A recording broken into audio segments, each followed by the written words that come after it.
જય સોમનાથ। આજે આપણે સોમનાથ સ્વાભિમાન પર્વ ઉજવી રહ્યા છીએ। આજે આ પર્વ ઉજવવાનું નિમિત્ત એ છે કે જાન્યુઆરી 2026માં આપણા આ સોમનાથના મંદિરનો પ્રથમવાર ભંગ થયેલો અને તે મોહમ્મદ ગજની દ્વારા ભંગ થયેલો। અને મોહમ્મદ ગજનીએ સોમનાથ મહાદેવનું મંદિર ભાંગ્યું એને જાન્યુઆરી 2024માં બરાબર 1000 વર્ષ પૂરા થાય છે।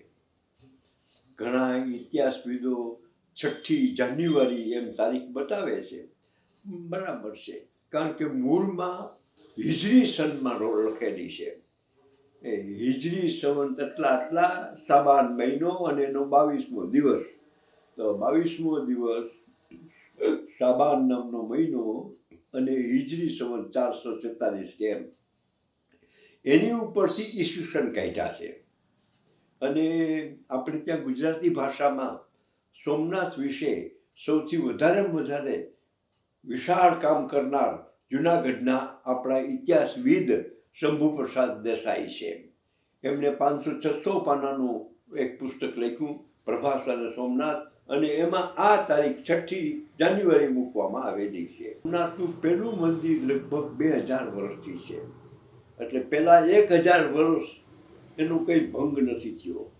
એ 1000 વર્ષમાં સોમનાથની ખ્યાતિ એટલી બધી વધી ગઈ છે, સૌથી સમૃદ્ધમાં સમૃદ્ધ અને સોના ચાંદી અને સોના જવેરાતથી ઉભરાતું સ્થળ હતું। આ પહેલા 1000 વર્ષમાં બન્યું, એટલે આ બીજા 1000 વર્ષની પહેલા મહિને મોહમ્મદ ગજનીને એ તોડવાની અને એ લૂંટવાની ઈચ્છા થઈ। અને ખરેખર તમે જુઓ તો આમાં સ્વાભિમાન છે, કારણ કે આ સોમનાથનું મંદિર તૂટ્યું કે તરત જ મોહમ્મદ ગયો કે તરત જ હિન્દુ પ્રજાએ પાછું એ ઊભું કર્યું છે। પાછો એક બીજો માણસ આવ્યો છે અને મંદિર તોડ્યું છે, તો પાછું વળી હિન્દુ રાજાએ ઊભું કર્યું છે। એમ અટાણે જે મંદિર ઊભું છે એ 8મી વખત ઊભું થયેલું મંદિર છે। અને એ જે મંદિર બન્યું એમાં શરૂઆતથી જ પોરબંદર ઇન્વોલ્વ થયેલું છે।